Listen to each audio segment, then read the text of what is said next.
inquired of him as to whether or not he was diabetic, and he clearly stated that he was not at the scene.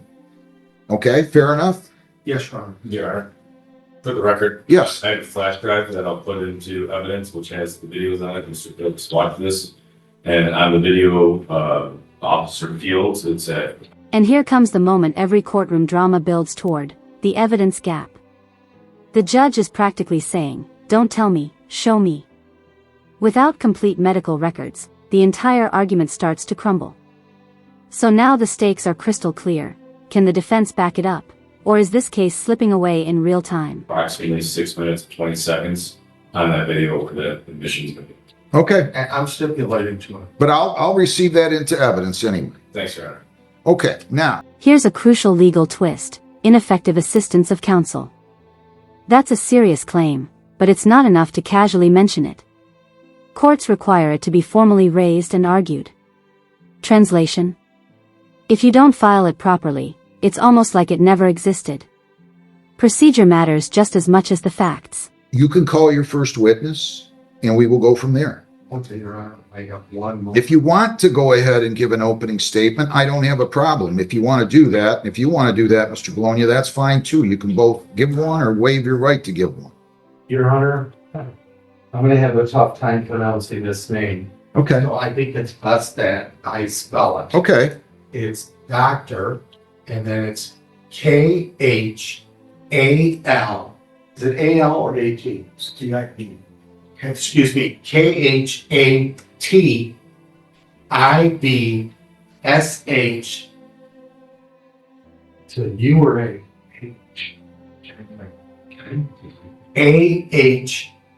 A-H-I-D-I. So it's K-H-A-T-I-B-S-H-A-H-I-D. I-D-I. I-D-I. I'm sorry. Dr. Katib-Shahidi? Is it Dr. Katib-Shahidi? Katib Shahidi. Thank you. Katib. The first name. doctor, can you please come up here and be sworn? Can you ask her personally? Ma'am, and when you come up here, I'm going to ask you to pronounce it and state your first name for me. Will you do that, please? No, right up to the witness chair here. Good afternoon. Can you raise your right hand? Do you solemnly swear or affirm under penalties of perjury that the testimony you'll give in these proceedings will be the whole truth, so help you God? Yes. All right, have a seat. What is your first name? Uh-oh. This is where things start slipping. The defense wants a delay to bring in a key witness, but wait, they only contacted that witness yesterday? That's a red flag. Courts expect preparation, not last-minute scrambling. So now the question becomes, is this a genuine oversight, or a tactical misstep? Batul Beta. I'm sorry? Batul Beta. Can you spell that? B-A-T-U-L dash B as in boy, I-T-A. Batul Beta. And then the last name, pronounce again for me, is Katib Shahidi? Katib Shahidi. Okay, thank you very much. You can proceed. Okay, Your Honor. Thank you, Your Honor. Doctor, first, thank you for coming here today. How do you know my client? Collaborating physician. Collaborating physician? Collaborating physician. What does that mean? I've been with him in the sidelines with monitoring his blood glucose levels because of his family history as well as his own, with diabetes, coronary artery disease, bilateral carotid artery plaque, which is significant for diabetics. What is your specialty? What type of... Family medicine. Okay, so you're a family doctor, and you're monitoring his blood glucose levels, as well as what? His blood pressure, heart rate. Anything else? His basic labs, regular labs, cholesterol levels, carotid arteries, heart. I've seen him stress test. How long have you been seeing him? How long has he been a patient of yours? Well, he's been a patient of Dr. Kaza, family medicine physician, and I was collaboration with How her many times have you seen Mr. Pastor? more than a few, more than throughout the years. Okay, go ahead. Oh, thank you. What is the difference between pre-diabetes and diabetes? Well, pre-diabetes is a diagnosis with the A1C at 5.7 to 6.4, and diabetes is 6.4 and up. In the case of diabetics, to consider diabetic, anyone with an A1C above 5.7 with a history of high blood pressure is considered diabetic, even though the range is 5.7 on lab. When you have in the study of high blood pressure history and heart disease and family history, we consider diabetes, treated as such to prevent it from getting worse. Okay, thank And you. he has hyperglycemia as well. I'm just gonna put this out for a moment. When I get blood testing done, it's like sometimes 8, 9, and he says it should be 7, or closer to 7. What does that mean? Depending on age and risk factors, below 7 is safe in some people. However, the actual is 6.4 is considered diabetes. 5.7 is considered diabetes when you have history of high blood pressure, family history, and risk factors. So 5.7 is, I thought you said it was pre-diabetic. But on 5.7 to 6.4 is pre-diabetic. correct, sir. However, when you have a history of high blood pressure, family. And just like that, boom. A stipulation. This means both sides agree that the defendant told the officer he was not diabetic at the scene. No debate, no argument. And that's huge. Because now the defense has to explain why their entire theory contradicts their own client's earlier statement. History, anyone with A1C 5.7 and up is considered diabetic to be treated as such, not meaning insulin, meaning you do the risk factor modification to prevent it from getting worse. Eye doctors, all the eye doctors consider diabetes 5.7 and up. Doesn't matter whether it's pre-diabetes, they call it diabetic. Do you have your medical records with you The medical records of of Mr. Pastor? Okay. Go ahead. Thank you, Judge. So, for instance, let's say I'm 8 or 7, and they call me pre-diabetic. Would that be correct? No. Okay. Thank you. You already talked about pre-diabetic. Just pre-diabetic, do you know about acetones? Absolutely. And please explain what acetone is. Acetones are what can build up in your blood with significant stress on muscles or with fasting and build up because your body goes into a state of ketosis, becoming acidotic to compensate for the blood glucose levels that are higher or low, depending on the exertion level and whether you are fasting or not. If someone is diabetic or pre-diabetic, would the acetones be higher? Yes, Is it a form of ethanol? is not a form of ethanol. It's acetone Okay. is a type of,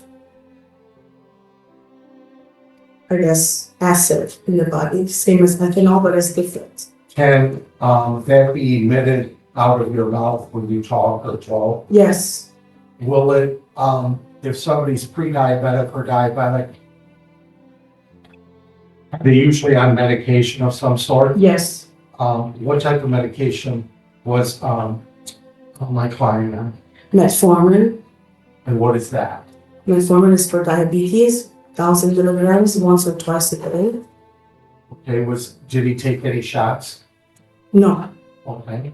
And you said he takes prescribed once or twice a day? metformin, yes, and that is known to cause metabolic acidosis in people who are fasting, which is why we do not give it when you're admitted in hospital, because you're already not eating as much. You're already in fasting mode. So anyone who is on metformin at home is not on metformin when you're in the hospital because you become acidotic. It makes ketones in your urine, in your breath. That's why his CO2 was high in his blood levels too, which is reported in his labs, as well as can be detected as a acetone in the breath. That's how you can tell. If you're gonna measure by an instrument, measure somebody's blood alcohol content, and somebody blows into it, the tube or whatever, blows into it, would it be accurate if somebody has these acetones as a pre-diabetic? No, Why wouldn't it be? because you're already acidotic and on metformin and being I mean, fasted. she's not a toxicologist, right? You're not, She's not a toxicologist. but you can testify to, acetones. Do you do that in practice? Absolutely, Okay. absolutely. And I just want you to know, I'm not gonna consider that testimony. She's not a qualified toxicologist. So I'm gonna strike that. all right. But you did state earlier, if I heard you right, that these higher acetones will come out of a person's mouth that is a pre-diabetic or diabetic. Yes, And if somebody was measuring that, would it be, how high are they than normal? Is there a way quantitatively, I have to see on the what your measurement level is, if it's nanogram per deciliter or milligram per liter, depending on how you measure it in the blood versus breath. no matter what, they would be higher? You cannot, that is not appropriate. She is not qualified to testify to that. Was she- If you're, no, you're gonna have to get a toxicologist. You should have brought a toxicologist in here then. All right. Ma'am, let me ask you a question. When did you have all your records relating to Mr. Pastor? Yes. When is the first time you saw him? And take your time reviewing those records. 2020, 2019. Okay? And you talked about these levels as to diabetic, pre-diabetic. Tell me what his levels were in you said 2020, correct? Correct. What were his levels at that juncture? Fasting glucose levels were 120 and up, which is considered diabetic. A1C, I don't have the 2020 records of A1C, but I have fasting glucose above 120 is considered diabetes when you're fasting. Did you write I presume you wrote your diagnosis in your records, Correct. I have the diagnosis in the records. but any physician, correct me if I'm wrong. Sure. They typically go through histories, Yes, conduct tests, and then they come up with a diagnosis, correct? correct. Show me the first time that you diagnosed him in your records with being diabetic.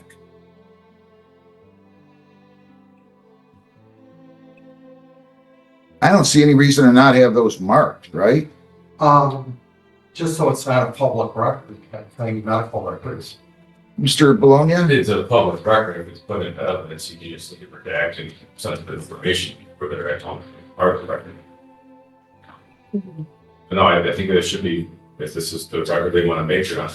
I think they have to be, so Well, I agree regard a part of the record, I just think there's anything sensitive. We haven't seen these. well, I think we should have a mark, defense 1. You agree, Mr. Clovis? Yes, Your Honor. So let's have them marked and received as defense 1, and I'll be happy to give you an opportunity if you'd like to go back and to redact whatever you'd like. In other words, you can't redact it without, I'm sorry. That's a glucose. Okay.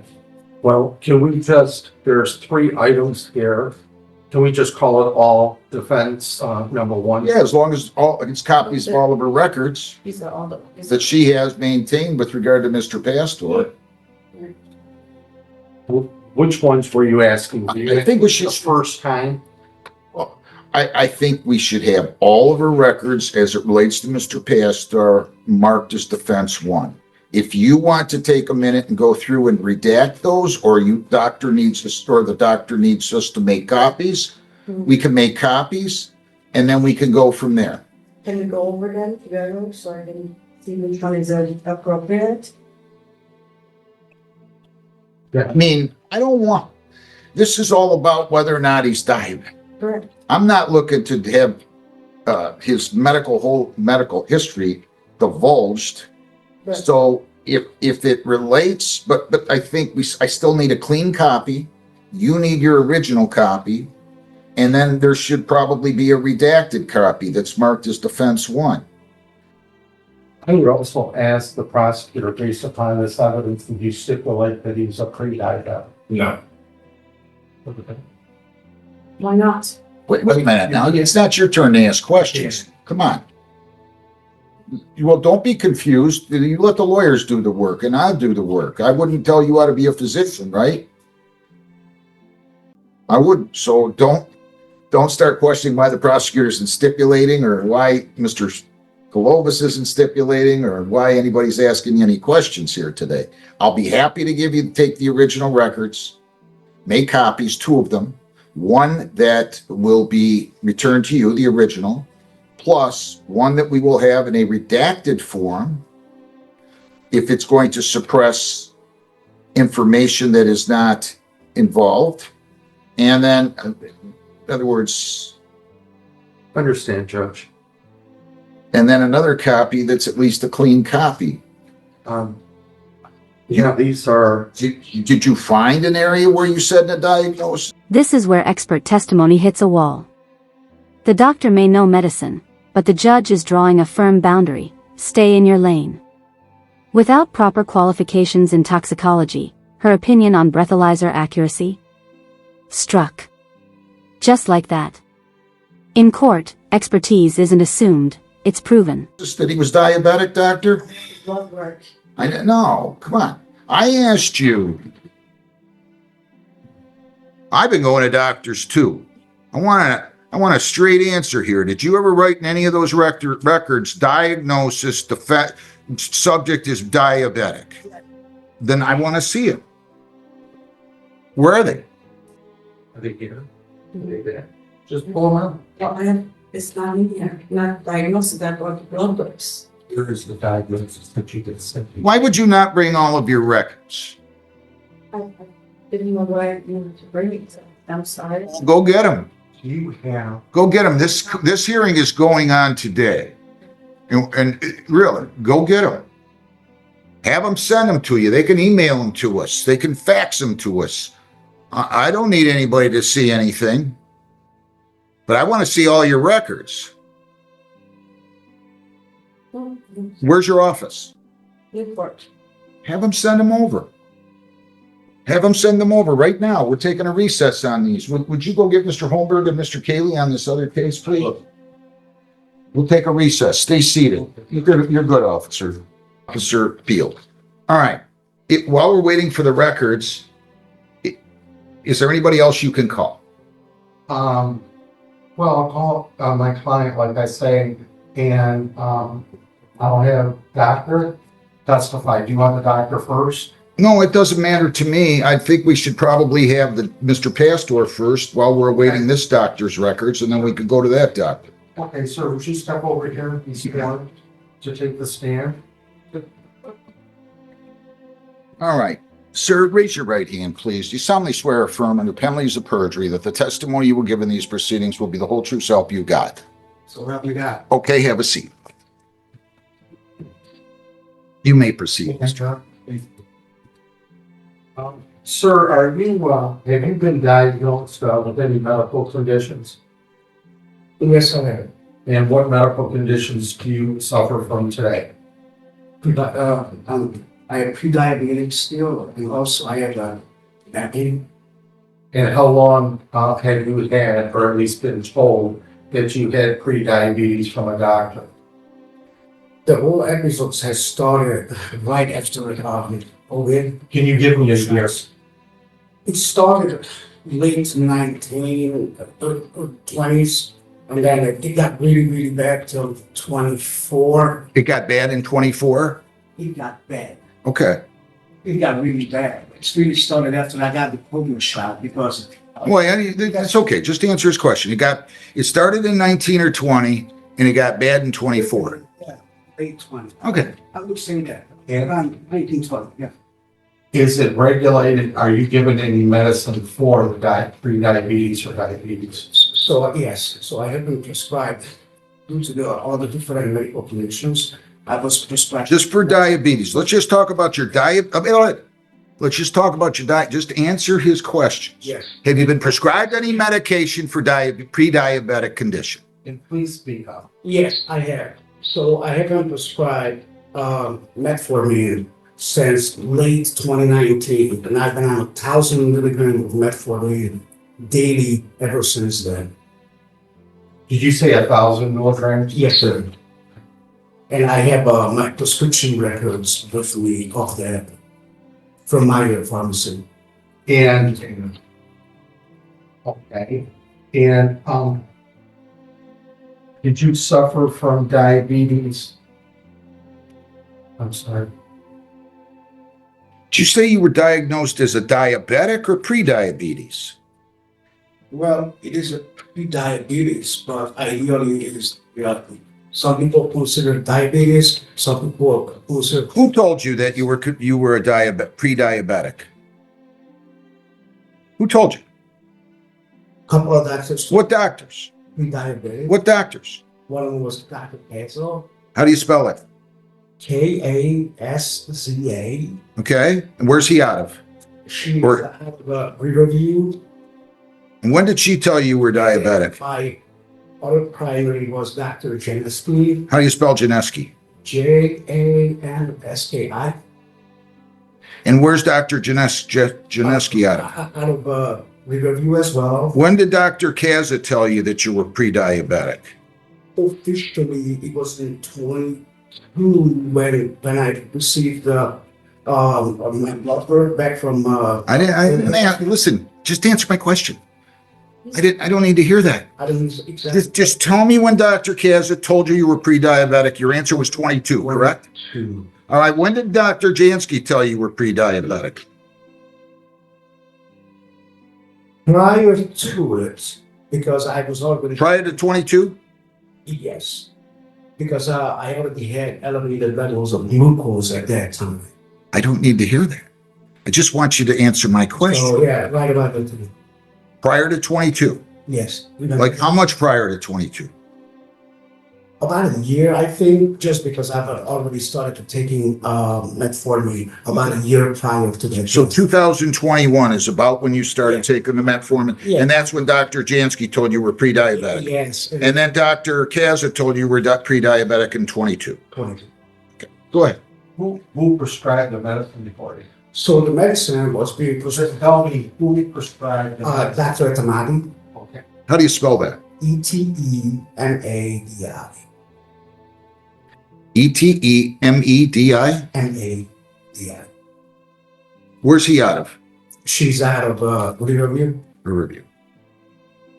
Were all three of these doctors together? No, different practices. I didn't check. And here comes the moment every courtroom drama builds toward, the evidence gap. The judge is practically saying, "Don't tell me, show me." Without complete medical records, the entire argument starts to crumble. So now the stakes are crystal clear. Can the defense back it up? Or is this case slipping away in real time?